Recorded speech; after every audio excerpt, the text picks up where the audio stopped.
근데 심사역들은 자꾸 발을 빼는 거였죠. 그럼 무조건 해라. 그게 어떻게 보면은 모험을 걸은 건데 대표로서 져야 할 책임이었기 때문에 이건 내가 책임진다. 무조건 투자해라. 해놓은 거가 성공을 했어요.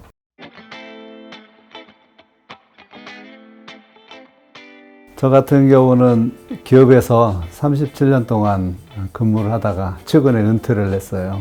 근데 이제 37년 일하다 보니까 참 많은 경험이 있었는데 기획일부터 경영관리, 인사, 심지어 품질관리, 그 다음에 M&A, 구조조정, 그리고 최근 마지막 9년 동안 또 투자회사에서 일을 했으니까 참 많은 일을 했지 않았나 싶습니다.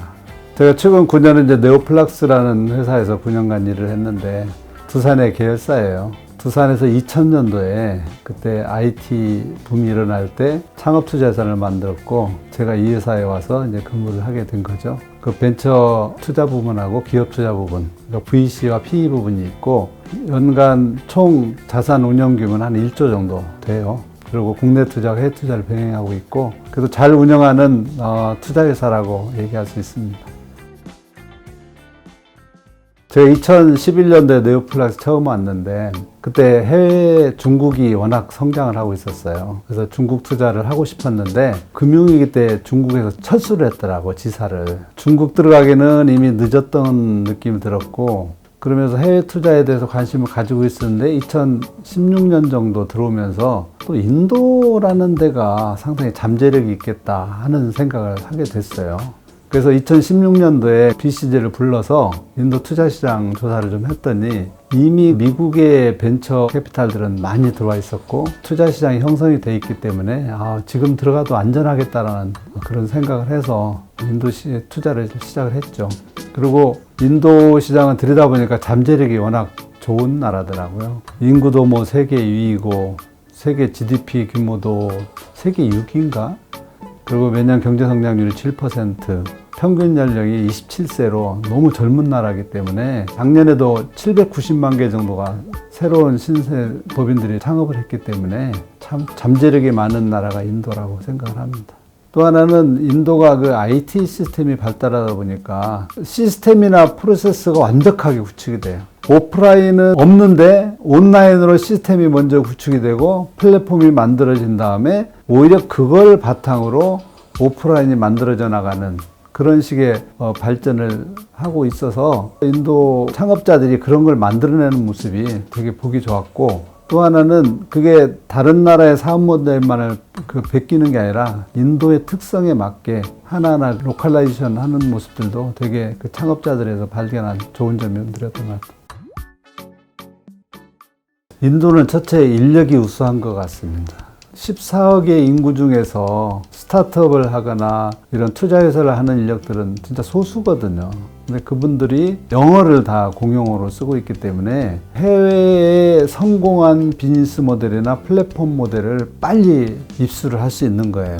그래서 그런 것들이 스타트업이 빠르게 성장하는 원동력이 되고 있는 것 같고 두 번째는 IT 쪽에 우수 인력들이 많기 때문에 모든 것들을 정말 시스템화를 잘하는 것 같아요. 예를 들어서 우리가 투자한 닌자카트나 헝거박스나 이미 대부분의 회사가 비즈니스라고 ERP나 이런 IT 시스템을 만들었는데 여기는 벌써 그거부터 만들고 시작을 해버리기 때문에 사업이 정말 체계적으로 발전을 해나간다는 걸 느꼈어요. 세 번째는 인도 사람들이 게으르다고 얘기를 하지만 교육을 받은 사람들은 엄청난 열정이 있는 것 같아요. 그리고 또 하나는 그 열정의 기반이 자기들이 열심히 하면 이 큰 시장을 다 가질 수 있다라는 꿈이 있는 것 같아요. 어떤 미래의 성장 가능성, 자기들의 시장의 포텐셜 이런 것들이 그 인도 스타트업들한테 좋은 성장의 여건이 아닐까 생각을 합니다.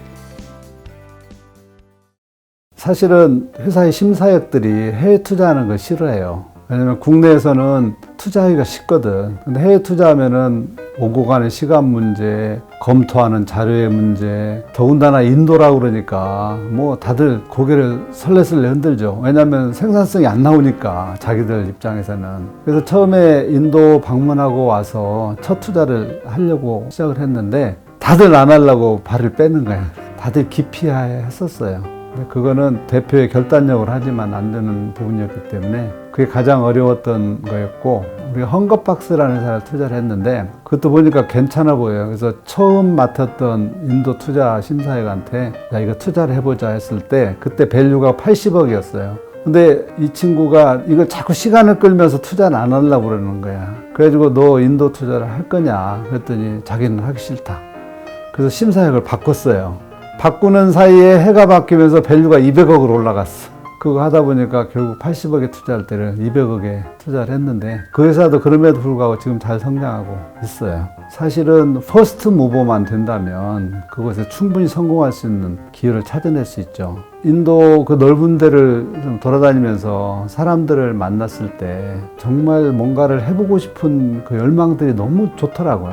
그런 걸 보고 야, 인도에는 좀 투자를 해야겠다. 그런 좀 열정이 있었죠. 심지어 그 인도 돌아다닐 때 어떤 경우는 일주일에 미팅 어레인지를 벵갈루루와 델리를 왔다 갔다 하면서 27개인가의 미팅을 소화를 했어요. 그러니까 인도에 가서 정말 길도 꽉꽉 막히는데 그런 미팅을 하고 했던 거가 참 저에게는 뭐 피곤함보다는 되게 재밌었던 경험이고 그런 열정들이 힘든 과정을 잘 이겨낸 것 같습니다. 인도 투자 심사역을 지정을 했는데 2017년부터 투자를 했잖아요. 17, 18, 19, 24년 동안에 심사역이 4번이 바뀌었어요. 그만큼 해외 투자하기를 싫어하는 거예요. 그거에 대해서 책임과 사명감을 가지고 다닐 수밖에 없었고 열심히 했지 않았나 하는 생각이 드네요. 첫 투자한 리시어스라는 회사죠. 거기가 2016년 11월에 방문을 했는데 허름한 사무실로 들어갔었고 그 공동 창업자 2명이 사업 설명을 했는데 인도에서 위생적이지 못한 고기들이 유통이 되고 있는데 정말 위생 처리를 잘한 고기를 유통하는 그 사업 모델이라서 야, 이건 되겠다 하는 생각을 또 했었어요. 직관적으로 되겠더라고요. 그래서 한국에 돌아와 가지고 이거 투자를 하자 그랬는데 심사역들은 자꾸 발을 빼는 거였죠. 그럼 무조건 해라. 왜 해야 하냐면 한국 투자회사가 처음 와서 방문을 했는데 뭔가 진정성 있는 투자가 일어나야 이분들이 한국의 투자회사를 진정성 있게 받아들이고 그래서 그때 아주 직관적으로 투자를 했었죠. 그게 어떻게 보면은 모험을 걸은 건데 대표로서 져야 할 책임이었기 때문에 이건 내가 책임진다. 무조건 투자해라 해놓은 거가 성공을 했어요. 최근에 5배로 회수를 했고 한국 투자회사로서 인도에 처음 진출했고 첫 투자가 첫 결실을 맺었다는 점에서 너무 의미도 있고 지금도 보람 있게 생각을 합니다.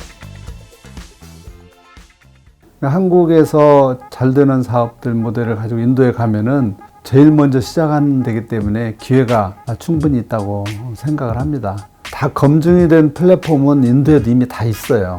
그렇기 때문에 그 부분을 우리가 진출한 건 이미 늦었고 소비자 섹터는 상당히 기회가 있는 것 같아요. 인도에는 내셔널 브랜드가 거의 없다고 보면 돼요. 브랜드도 없고 마켓시어 소비재 쪽에서 1% 넘는 기업들도 많지 않아요. 전부 쪼개져 있기 때문에 한국의 좋은 소비재 쪽을 가지고 인도의 특성에 맞게 해보는 것도 좋은 섹터라는 생각이 들고요. B2B 쪽에 기업들한테 납품을 한다든지 B2B 쪽에 마켓이 꽤 있을 것 같아. 왜냐면 제조업들이 한국 기업들이 가서 자동차나 뭐 전자 쪽은 많이 키우고 있는데 거기에 우리나라 중소기업들이 들어가 있긴 하거든요. 그런데 이제 그 스타트업들이 가서 그런 것들을 연결하는 거라든지 거기에 납품을 할 수 있는 아이템들을 들고 들어가면은 한국 기업을 기반으로 해서 인도에 성장하는 제조업 쪽에 뭔가 기회를 만들어낼 수 있지 않을까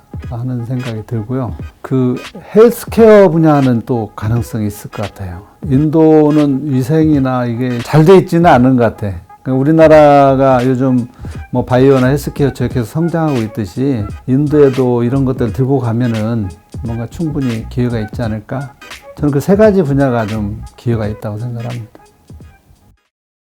저는 이상하로서 그래도 인도 시장에 계속 관심을 가질 거예요. 왜냐하면 첫째가 아까 말씀드린 성장 포텐셜이 워낙 크고 제가 인도를 뭐 수차례 다니면서도 인도에 대해서 또 애정이 있어요. 투자 기회가 있다면 투자를 할 거고, 인도에 뭐 작은 스타트업들이 있다면 조금씩 투자해서 그들이 성장하는 데 좀 기여할 수 있다면 저는 좀 해보고 싶어요.